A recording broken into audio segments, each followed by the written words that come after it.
Hello, everybody. Thank you very much. And today I'm signing two very important executive orders on quantum technologies that will strengthen America's place as the world leader in this very important emerging field. I want to thank Secretary of War Pete Hegseth, who's with us, Secretary of Commerce Howard Lutnick, Secretary of Energy Chris Wright, Director of the Office of Science and Technology Policy Michael Kratsios. Thank you, Michael. Director of OMB Russ Vought, who's cutting the budget by probably 40 to 50% this year. We're going to end up with a balanced budget. And National Cyber Director Sean Cairns. And I appreciate all of you being here. Thanks as well to Chief Technology Officer of the United States, Dr. Ethan Klein. Ethan, thank you very much. Director of the National Quantum Coordination Office, Dr. Brad Blakestad, and Chief Information Officer of the Federal Government, Greg Barbacia, for joining us today. Thank you very much, fellas. It's great. We're also honored to be joined by Google President Ruth Porat. That's a big position, okay, Google President. That's as big as being President of the country, I think. That's pretty, there aren't too many. IBM CEO Arvind Krishna, who's a great man, who's a really great job. What a job you've done. I used to have that stock when it was much, much lower. I brilliantly sold it when I became president. That was not a good move. And Inflection CEO Matthew Kinsella, as well as Nobel Prize-winning quantum physicist John Martinez. Should you tell them how many years ago it was? Well, about 40 years ago. It's pretty good, and you still look good. Great job. I've been waiting for one of them, too. They don't think 8 wars is enough, you know. I have to do 12 or 13, I think, even though nobody's ever done one. Quantum technologies represents the next generation of innovation across computing, sensing, and networking with enormous significance for our country's economic growth, scientific research, and cyber security. It's really a big deal that we're doing today, and the country is doing really well, as you know. In 2018, I signed the National Quantum Initiative Act into law, which led to doubling the federal government investment in quantum research and development. I think you all know about that. That helped unleash billions of dollars of private investment in America's quantum industrial base, promoting significant scientific and technological progress like we've never seen before, actually. We want to keep that positive momentum going in America with the orders that I'm signing today, and these will really have place it a big step forward. We're already the leader by a lot, and we're going to be now the leader by a lot more. The first executive order launches a national effort to produce a quantum computer capable of performing important scientific calculations and to develop quantum-enabled sensors and networks in the next 5 years, and we're going to be investing in American quantum leadership like never before to stay ahead of the pack. We're way ahead right now. We'll keep it that way. The second order I'm signing directs federal agency to transition to what is called quantum cryptography. Do anybody know what that is? You're going to hear very soon, so you're going to find it interesting. Cryptography for their computer systems by 2031, and to lead the way for wider adoption of these extremely strong security standards. America is celebrating 250 years of ingenuity, innovation, and invention this year, and today's commitments to quantum leadership will help secure that legacy for decades to come. I just want to say before we introduce a couple of the people, we're doing very well with respect to the Hormuz Strait. We took in more oil yesterday than has ever gone through the strait. You probably see that. We have an oil gusher. The strait is totally open. You know that. And we're negotiating. We'll see how that all goes. But we have two things. We have an open strait, and we have a country that will never have a nuclear weapon. Will never, ever have a nuclear weapon. So now I'd like to invite Michael Kratsios, Director of the Office of Science and Technology Policy, to say a few words, followed by National Cyber Director Sean Cairns and Secretary Wright, who's doing a fantastic job over in Venezuela and every place else he touches. Venezuela, by the way, has been amazing.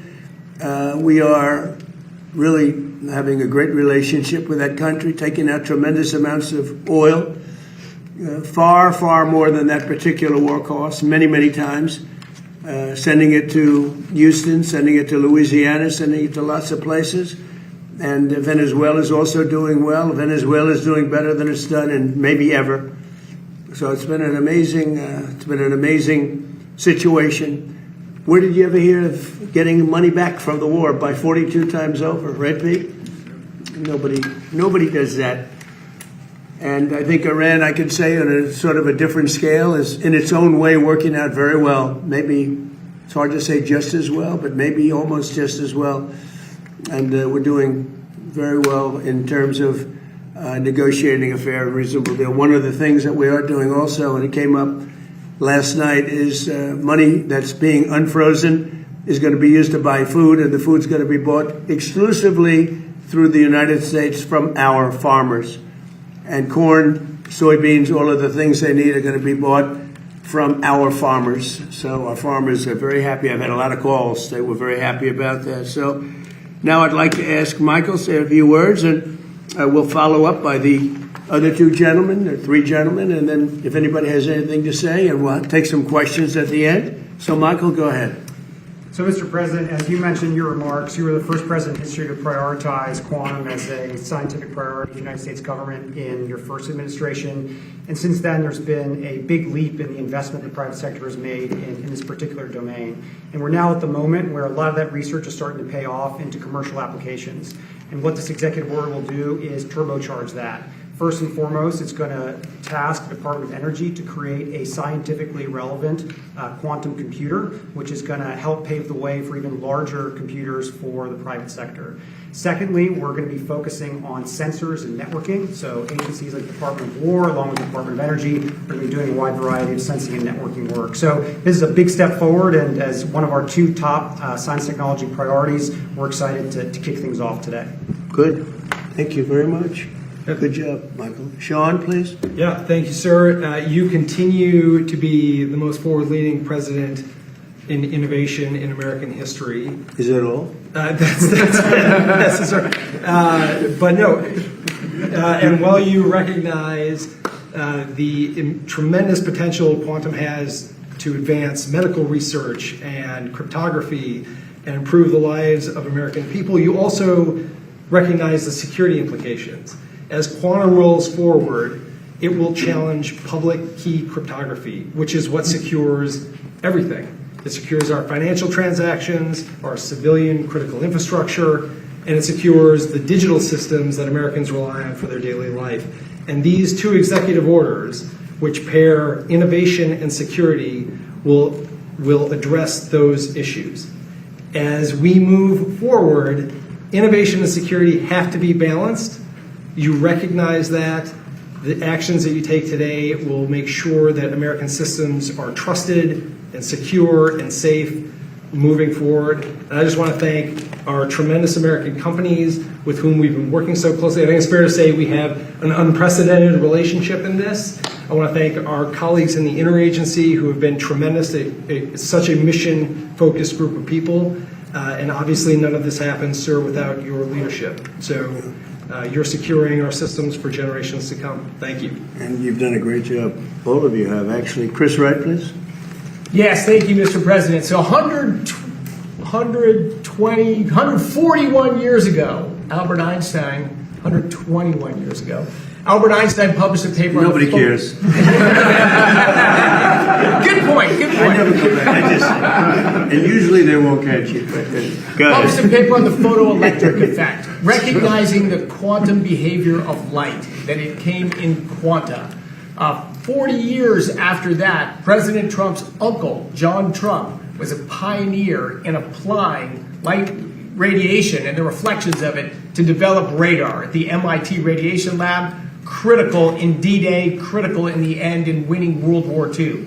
That's the parallel of quantum innovation. 40 years after that, John Martinez, down there, pioneered taking quantum effects and building them into a device to capture that behavior. He was awarded the Nobel Prize in Physics just last year for that discovery, that breakthrough. But 40 years, quantum phenomena are tough to harvest and tough to work with.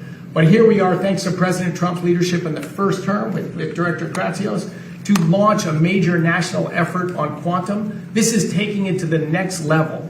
The future of computing is going to be a three-legged stool.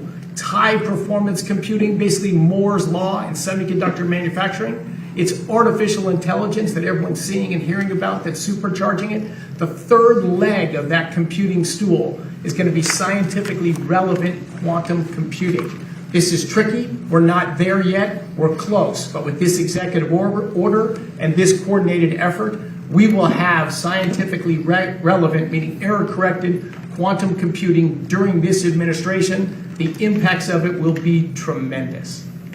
Just if I might, so with respect to the Strait, Hormuz Strait, a lot of oil pouring out, right? A lot of oil pouring out. Despite Iran's efforts or pushback, we are flowing oil through the Strait of Hormuz and natural gas at pre-crisis levels.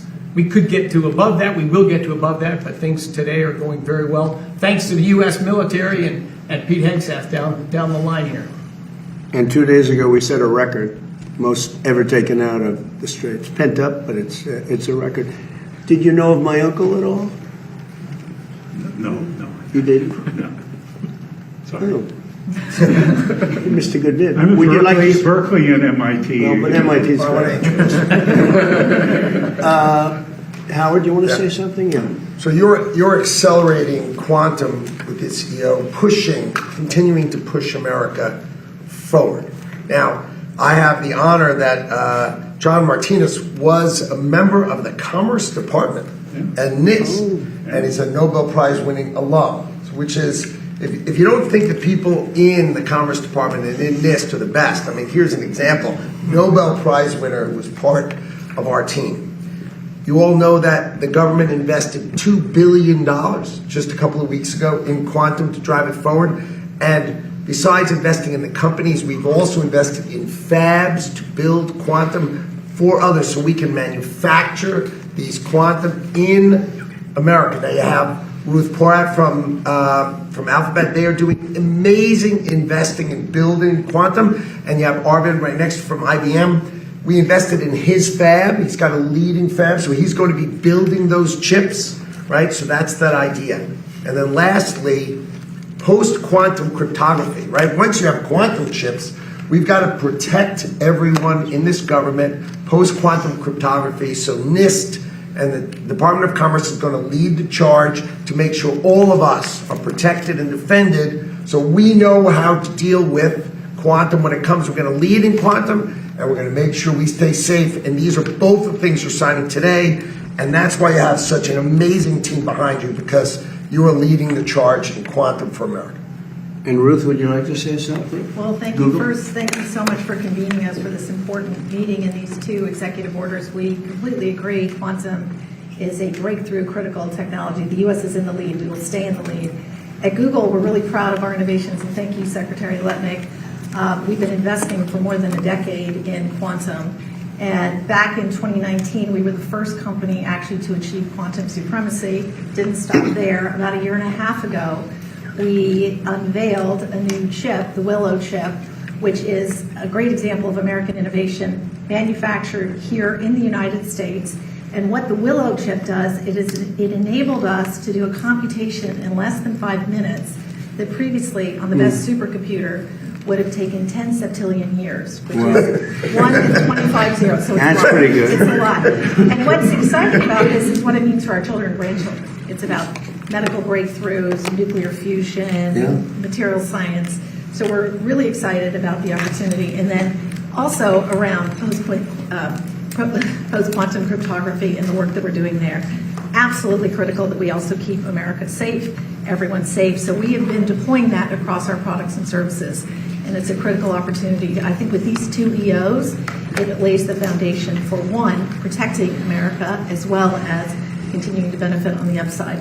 It's great to be here. Thank you. Say hello to everybody. I absolutely will. Arvind, please. IBM. So first, I'd like to thank the President for both of these EOs. The role of the government is often underestimated. The role of the government in pushing innovation and technology forward is what both of these will achieve.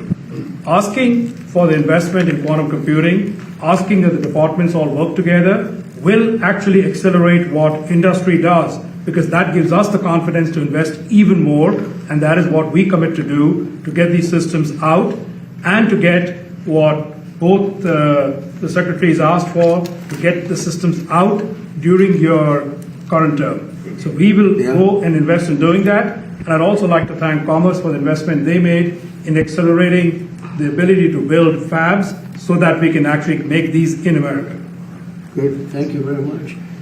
Would you like to say something, Russell, about Sure. how well we're doing on the budget and things? Well, we're making tons of progress. I think last year you had the most fiscally consequential year in history, a story that's largely been unwritten. But today, this They is don't want to about write it. They don't write it. It's true. Go ahead. more savings. You might in as well history. say it because they won't. More savings than ever before in history.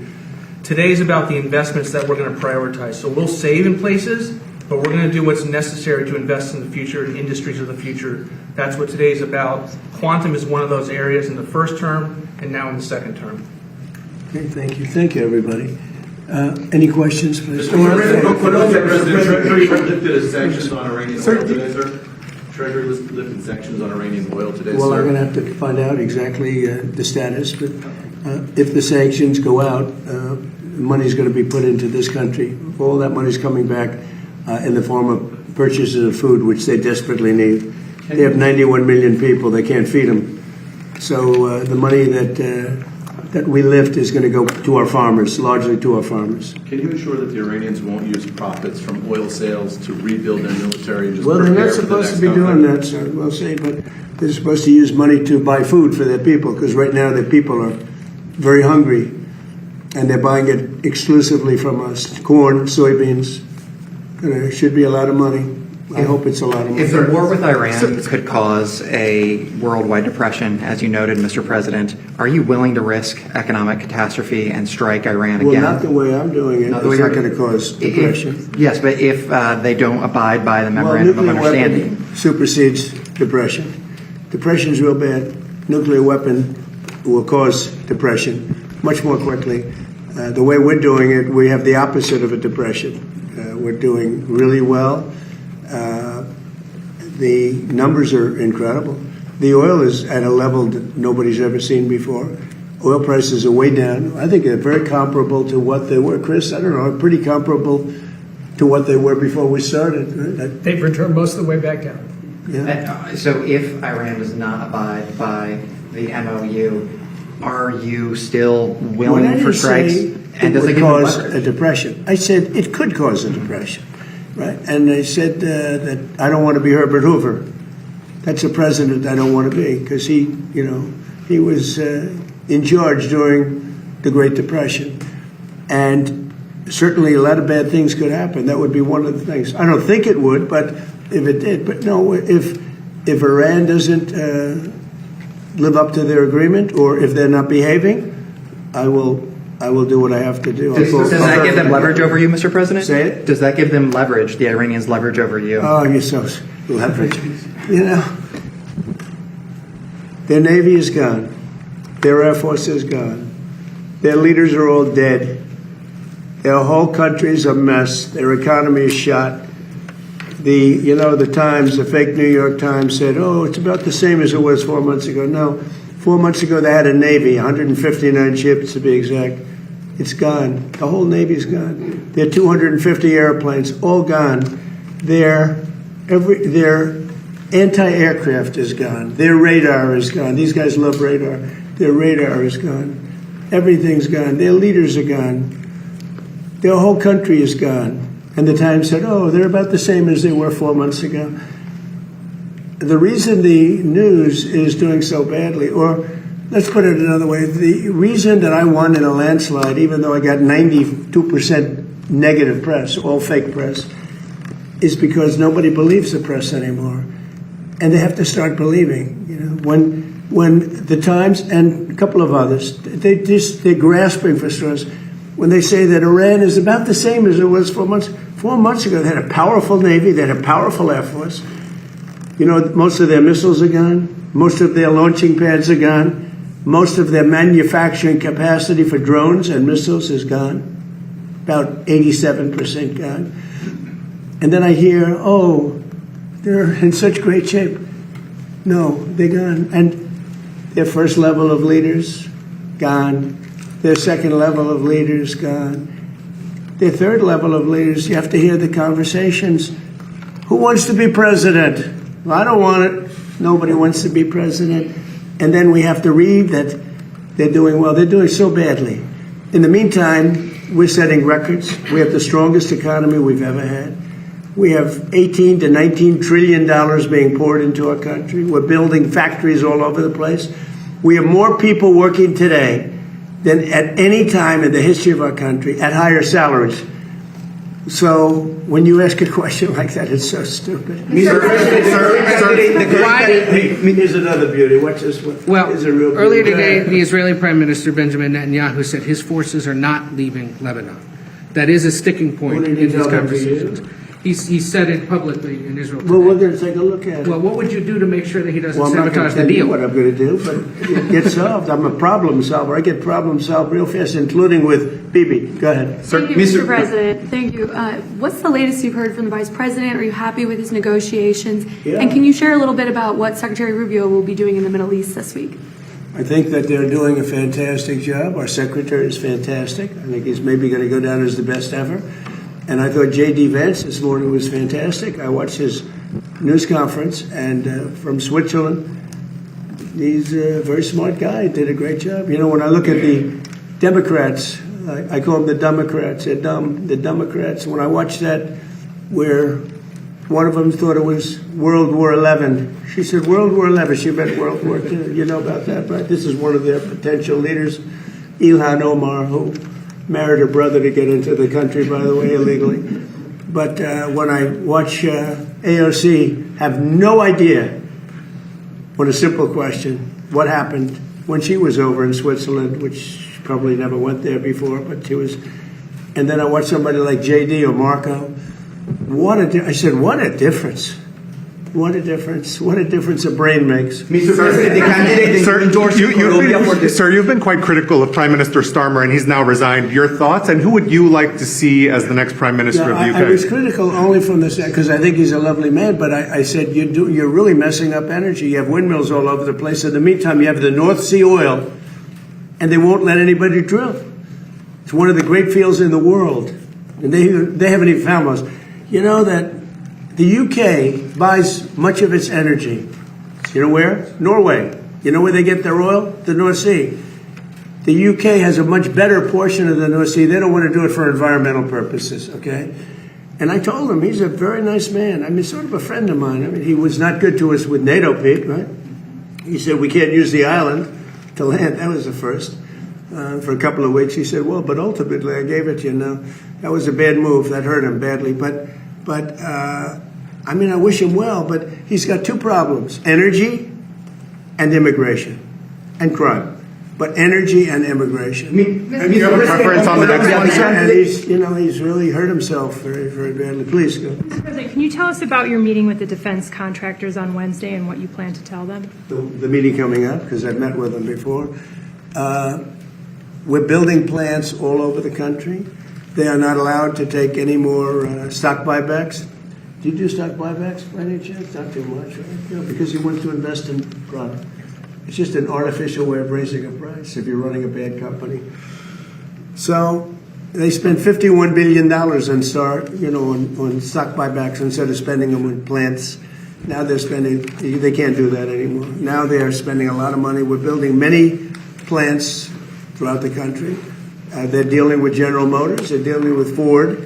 But I know General Motors is all excited about building weapons now. They have some plants which are going to switch over, and we're going to build weapons, including the Patriot, including the Tomahawk, and lots of other things.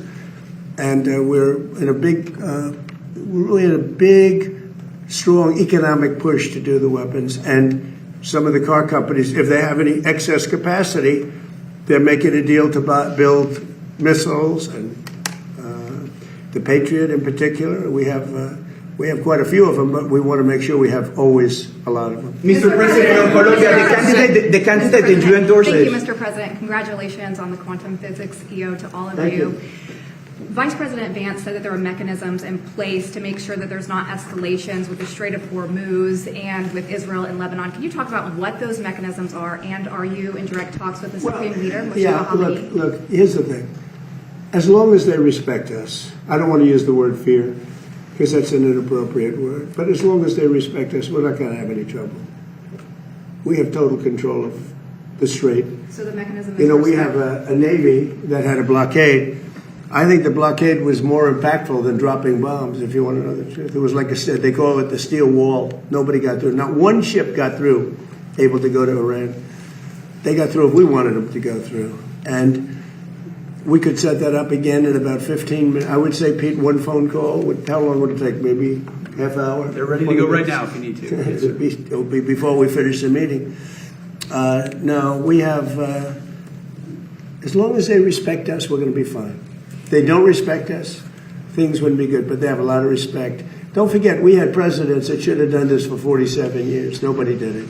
Obama gave them a road to a nuclear weapon. I gave them a wall against a nuclear.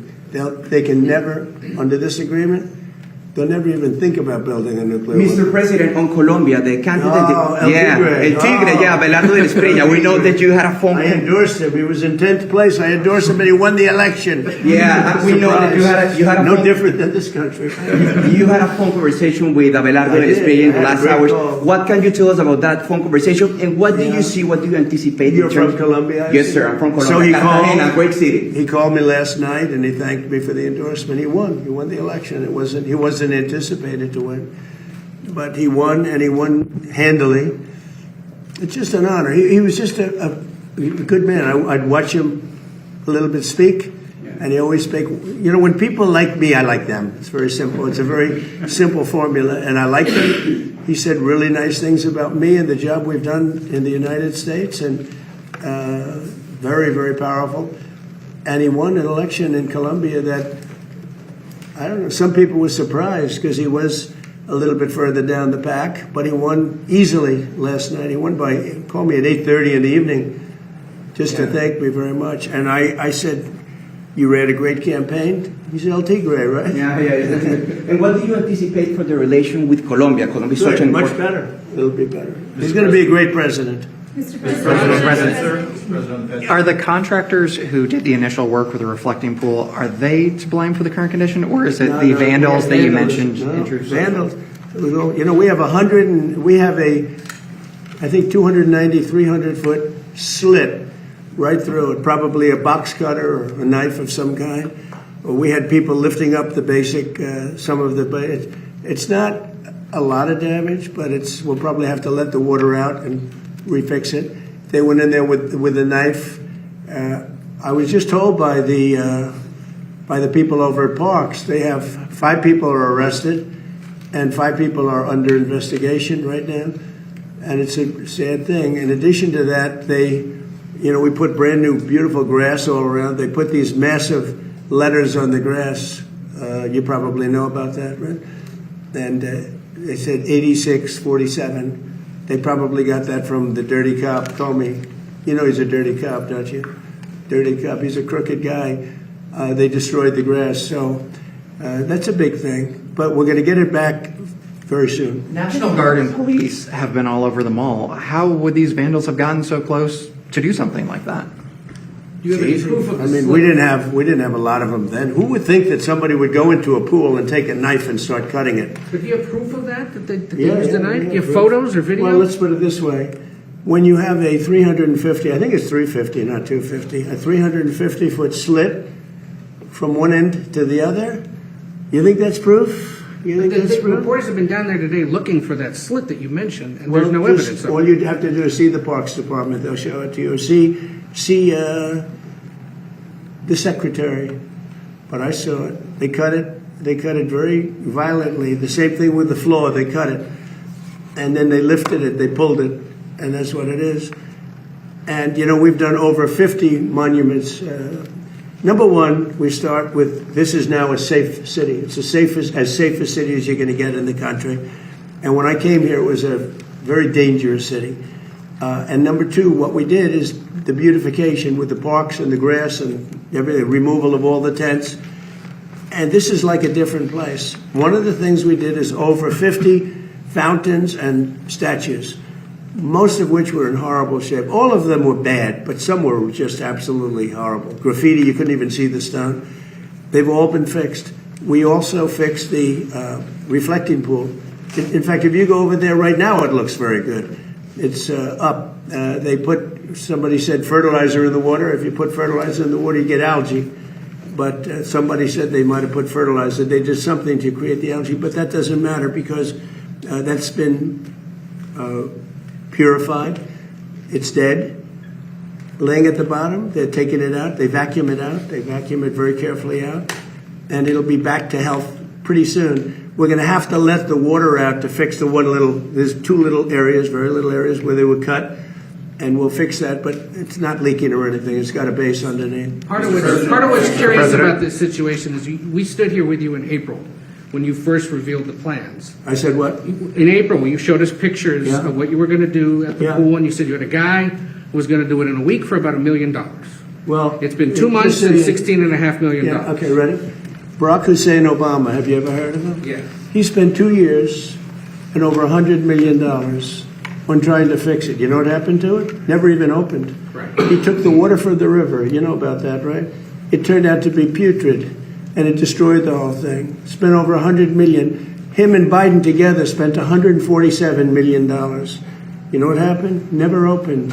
You don't mention that, right? But we spent about 10. Much of the money we spent are park workers. They're there whether they do this or not, as you know. They work in the park, and they're very good workers. They did a great job.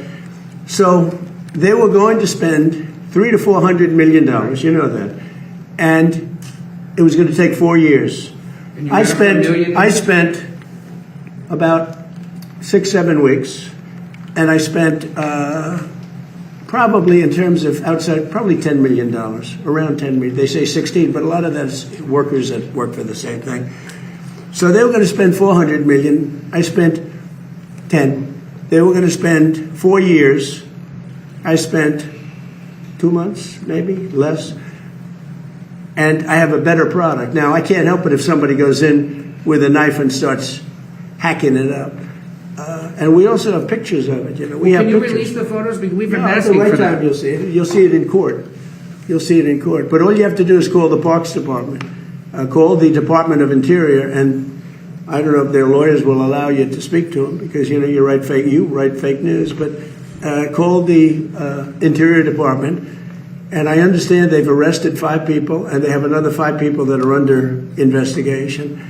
Here's the bottom line: we made so much progress in this city, people don't even recognize it. By the way, Memphis, Tennessee, crime is down 78% in a matter of months. It was a hellhole. New Orleans, crime is down 79%. And they had Mardi Gras. It was the safest Mardi Gras they've had in 50 years. The governor called me.